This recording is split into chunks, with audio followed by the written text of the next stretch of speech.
All right, good morning and welcome back. Today we're going to do chapter 14, section 3. We're going to talk about reforming American society. So during this time you're having people who believe that society is becoming an issue and that there are a lot of bad things going on and people want to correct that. So a spirit of revival. The renewal of religious faith in the 1790s and early 1800s is called the Second Great Awakening. Now we've talked about the Great Awakening in the past where a lot of people were brought back to the church. Well, this is the Second Great Awakening, and you'll have the same exact effect where people had drifted away from the church, and there are going to be people that are brought back into a religious form of life. This appealed to equality-loving Americans.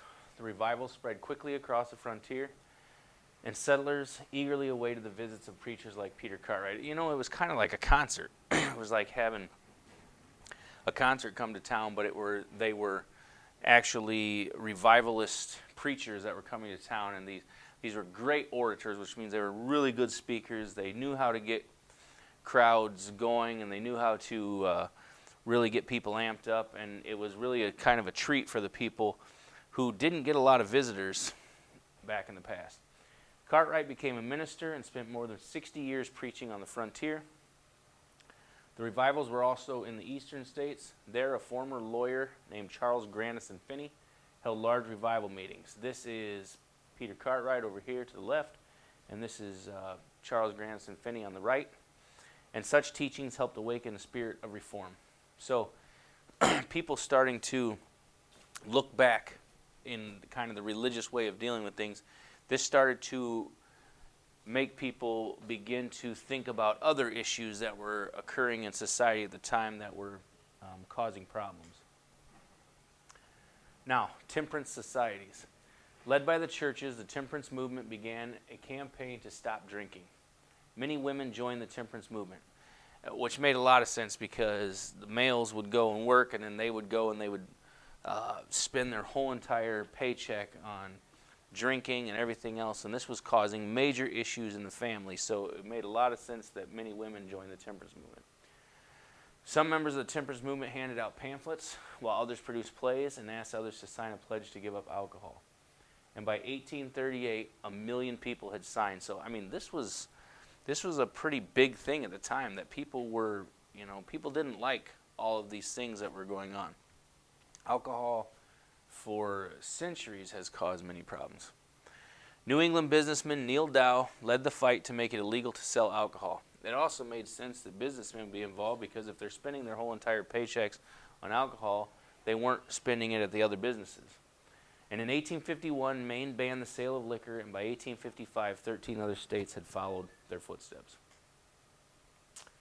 Now, fighting for workers' rights. As business owners tried to improve workers' habits, workers called for improvements in working conditions. Today we have such good working conditions because of these people that went on strike and fought for 100 years to make it better in the workplace. Factory work was noisy, boring, and unsafe, so in the 1830s, American workers began to organize. A labor union is a group of workers who band together to seek better working conditions. In the beginning, these labor unions were really only for the skilled workers. It's not till later where you'll see pretty much all workers in a lot of these businesses will be in unions. A strike is when work is stopped to demand better conditions. In 1835 and 1836, 140 strikes took place in the U.S. until the Panic of 1837 brought hard times. And then in 1840, President Martin Van Buren ordered a 10-hour workday. So this is kind of their first victory. The first victory is a 10-hour workday. Up to that point, they could make you work however long they wanted. I mean, you would go to work from sunrise to sunset in the wintertime, and you may not ever see the light of day except for on Sundays. And you guys right now at your age would be either in the factories or the fields working because there wouldn't be mandatory school like there is now. And these jobs would be long, monotonous, difficult. And if anything happened to you, they would just fire you. So, not good conditions. Now, improving education. In the 1830s, Americans also began to demand better schools. In 1837, Massachusetts set up the first state board of education in the U.S. So Massachusetts has always kind of been the leader in education in the United States. They do the first, and which makes sense because we talked about how New England had the highest literacy rate in the world due to the fact that they wanted you to learn how to read the Bible. Its head was Horace Mann, who called education the great equalizer, and this is Horace Mann here. And that's true. Education can take you from basically rags to riches, take you from being somebody who is impoverished to wealth because of education. So education is what takes people to higher places in life. By 1850, many northern states had opened public elementary schools. Boston opened the first public school in 1821. Now, churches and other groups founded hundreds of schools in the following decades, and a lot of what you'll see just regular elementary schools, primary schools, and you'll see eventually high schools, and it's called high school because it's like higher education.